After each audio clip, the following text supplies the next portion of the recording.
Welcome to the Requel podcast. As of this recording, I'm not sure when I'll drop this. That's sometimes the problem is sometimes I have more pitches, ideas, and thoughts than there are weeks, and I don't want to be dropping things multiple times during the week. But anyways, there's all this hubbub about maybe there's going to be another Matrix movie. And, man, I don't know. The Matrix 4 was a big letdown. Um, and it was something that I felt in the day and age where we live on our phones and on our devices, there was so much more to explore that we didn't. I thought some ideas that could have been really interesting was the fact that people, like basically the idea that Neo is in the Matrix. He is now more of he's not a program. He is basically the sentient mind of a new Matrix program. And the idea is that the machines have found a way to just slowly subjugation that people are willingly plugging themselves in. That we have gotten to a part so much that reality is so horrible and that we live in such a way where we are constantly plugged in. We are on our phones. We live through computers and all the stuff that's hinted at in the first Matrix about living second lives through a computer, we have taken to the stratosphere with social media and how there's so much of everyone wants to be a social media star and all the stuff that we put online, and the fact that there is just this image that we project of ourselves and that doesn't show who we are, and how much we are living in a matrix, and even we construct our realities and they're fake and denial of the world. And this idea that the machines have basically created the algorithms of social media, and are basically, in a way, the twist is by getting part of this basic pocket matrix programs, and what we're doing is we are living in the matrix and people are willingly signing up for it and are okay with being plugged into a computer. So the matrix is basically, in a way, almost like the birth. It's this poetic rhyme of now we're in the real world, but the real world people are basically giving over to the matrix, and they're okay with just surviving and being tricked into living in this false reality because it's much better than the world they've actually created and live in. They're willingly selling their souls.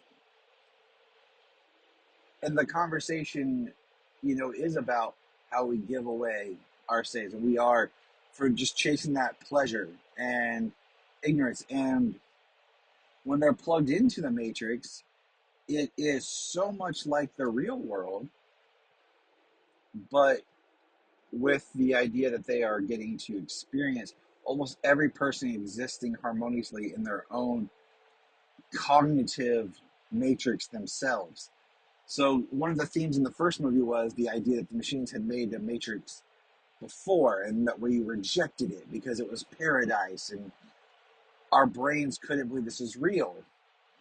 So they had to make the matrix, basically how I interpret, as like the world right before the birth of the artificial intelligence. Well, we are living in a state of artificial intelligence, and the idea that it's just much more easier for us to escape into virtual reality than it is for us to live in the world is more and more apparent. And the idea that the new matrix is a neural linking network of individual minds, almost like a social media platform, where the person willingly accepts the programming and then gets to kind of control their own outcourse of their life. So it tricks their brain into believing it's real, and they kind of just die in peace. As everyone knows, I'm a Superman fan, And there is a flower called the Black Mercy that basically puts you in a trance while it feeds off you and kills you.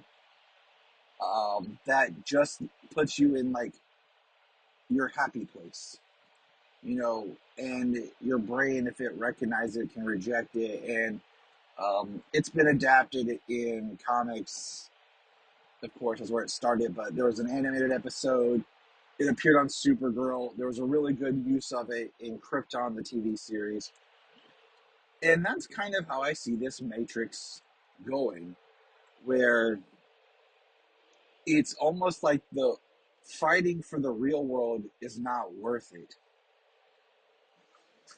Years ago, there was always the fan theory of that the real world was another layer of the Matrix, so that if people were getting out of the Matrix, they were going to another level that was so horrible as the real world, they never thought they really escaped. They thought they escaped, but they really didn't. And that was a way that the machines had control, and that would explain why Neo was able to do things outside the Matrix, because he never really left the Matrix. It was just a buried, deep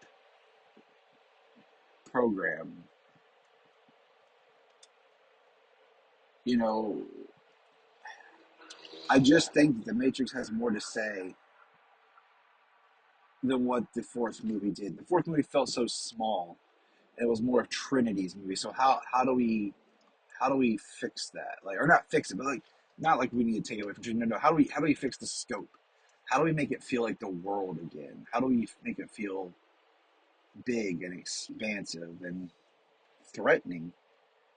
And what happens when the only people who do really care are the people who are trying to pull people out of the Matrix, when the people in the Matrix cognitively know that they're in there and they're okay with it?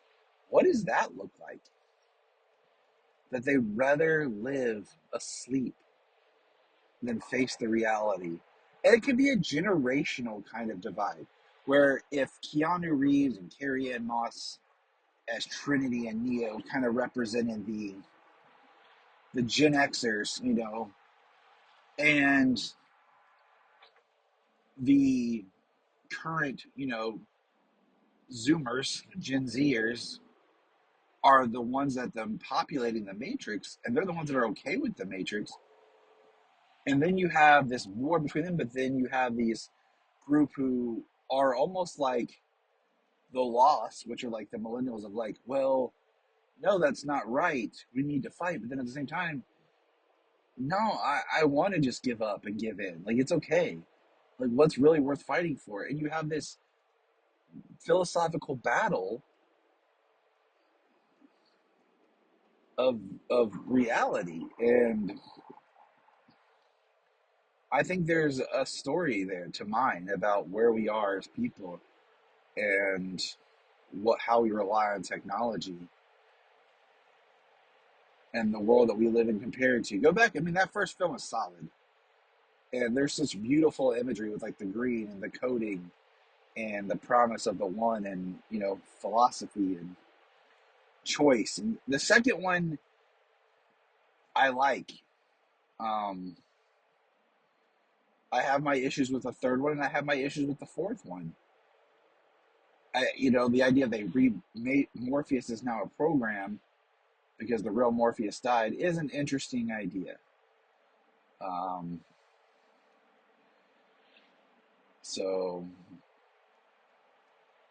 that there was something there. I'll say that. And the idea that they rebuild kind of Trinity and Neo was interesting. But I like the idea that Neo only exists in the Matrix because that's where his mental brain allows himself to be, as this oracle-esque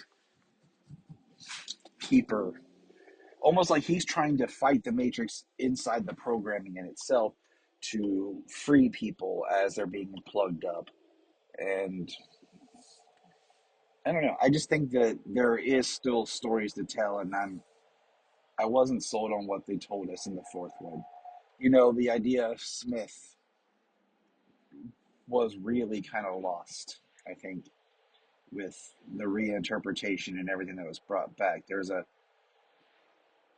was something scary about Smith in the first film, and the idea that everyone plugged up in the Matrix could all of a sudden become an agent and be taken over, and you never really knew what was going on. And I don't feel the stakes were there. And as much as the idea of humanity in a love story and is important because that's what makes us people, right? Is our emotions and our loves, and that's why we're not machine. I think you needed something more in depth with Trinity and Neo. And I don't want to go into like they need to have a baby, and the baby represents bringing the Matrix and the real world together, and very messianic that way. But there needed to be something where we, as the audience, like we already lost them, and then to have them both back and trying to rekindle that, I don't know. I wasn't buying it. I just the idea that they are apart and that if you would have that Trinity existed because Neo remembered her, so she's kind of a program just like Morpheus was, because he's an extension of Neo's consciousness, as he is one of with the Matrix, would have been neat. So I just feel like the Matrix had a very cultural impact. It was a very deep film at the same time as well as you had your action and a little inflated. I'll say that for the second film. Third film, when you have a tagline that everything has a beginning, has an end, and then you basically make it where it can continue, what does that continuation really look like?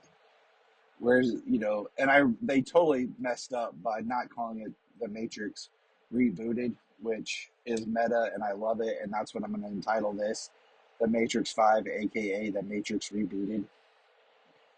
And that is my pitch. It is the Matrix world in which we, as people, are willing to live as the slaves of the machines so that they can live. And what does that look like? What is life to a machine to have power? We have the conscious programs, and then we have drones. So what does the program in itself, the artificial intelligence, want for its own life?